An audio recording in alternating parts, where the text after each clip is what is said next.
For 13,8 milliarder år siden samlede sig en lille mikroskopisk energiklump midt ude i ingenting. Den her lille energiklump var utrolig varm, og derfor udvidede den sig for at køle af. Det her er starten på universet. Her demonstrerer vi, hvordan universet fungerer. Prikkerne på ballonen skal forestille stjerner, og hver gang vi puster i ballonen, altså universet udvider sig, så rører stjernerne også længere væk fra hinanden.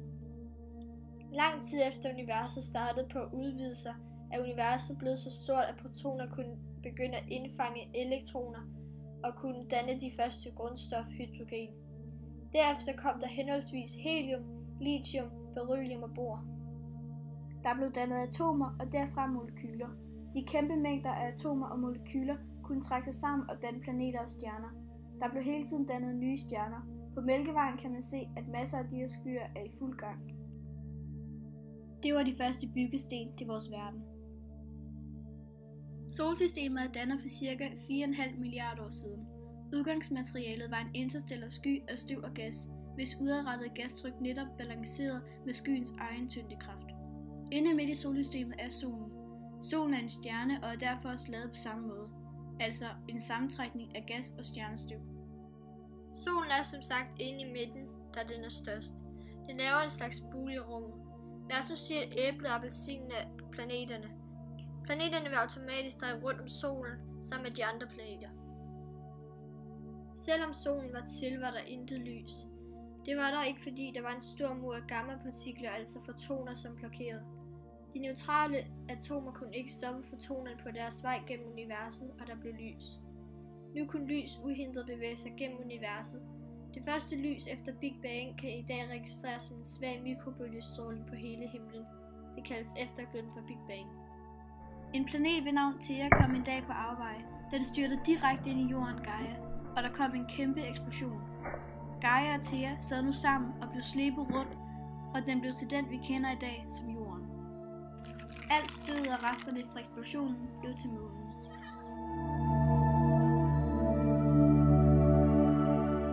Der er 6.371 km ind til jordens indre. Inden man når derind, støder man på 4 lag, som består af den indre kerne, den ydre kerne, kappen og jordskorpen. Forskere mener, at jordens indre kerne er en fast kerne, der hovedsageligt består af metallerne jern og nikkel. Forskerne har beregnet, at kernen er 2.342 km i diameter og 5.400 grader varm. Det enorme tryk i jordens indre forhindrer, at jernet smelter og bliver flydende. Uden på den indre kerne ligger den ydre kerne, som består af flydende jern og nikkel. Den ydre kerne har en temperatur på omkring 4.000 grader. Den flydende ydre kerne størkner langsomt, og den faste indre kerne vokser derfor. Når den ydre kerne størkner, udsætter den varme til de overliggende lag.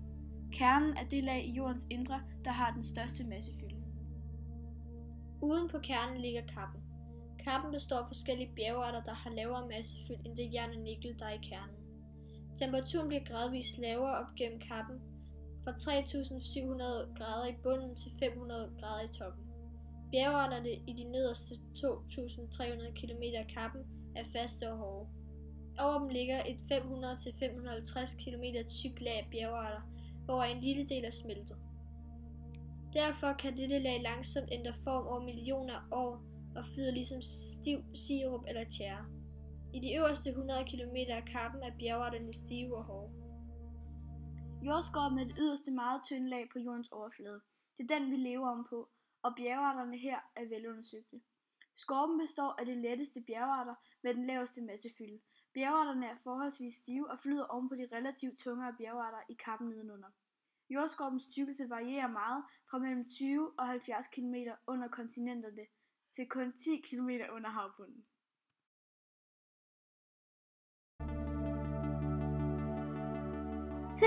Hvordan var det nu livet begyndte? Jo, jordens første liv var under vandet. Det kom fra en samling af energi, der så udviklede sig til en celle. Hvis vi lige stopper her engang. Det vil jo faktisk sige, at enhver plante og ethvert menneske og ethvert dyr faktisk stammer fra den her ene celle. Sejt. Cellen sender et signal. Et signal, som er grunden til, at vi står og sidder her i dag. Den laver en klon af sig selv, altså en helt nøjagtig kopi. Det gør de for at sikre deres overlevelse. Så for 2 billioner år siden var det her det eneste levende i hele verden.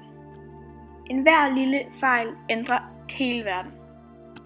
Til sidst bliver der ret mange. De fordeler sig rundt omkring i havet, bygger sig op og bliver stærkere. Og så bliver det til en 7,5 cm lang vandorm. Det er også 515 millioner år siden. Over nogle millioner år begynder vi at få øjne, og vi begynder at få en lille hjerne, som kan tage enkle beslutninger og tage små mængder information. På et tidspunkt får vi også lunger. Det kunne fx ske, hvis en fisk kommer ind på for lavt vand, hvor der måske ikke er nok ilt. Der bliver så tvunget til at gøre noget helt vildt mærkeligt. Gå op til overfladen og trække vejret. Og så får vi lunger. Altså det er selvfølgelig ikke så enkelt.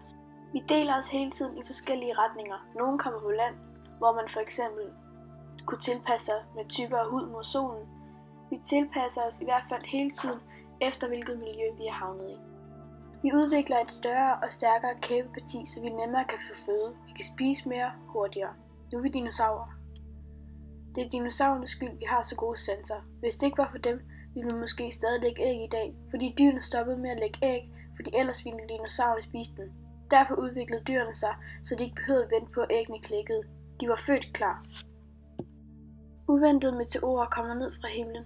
Al asken dækker for solen, og der er intet føde til dinosaurerne, da alle træer brændte ned, og der er næsten ingen dyr tilbage.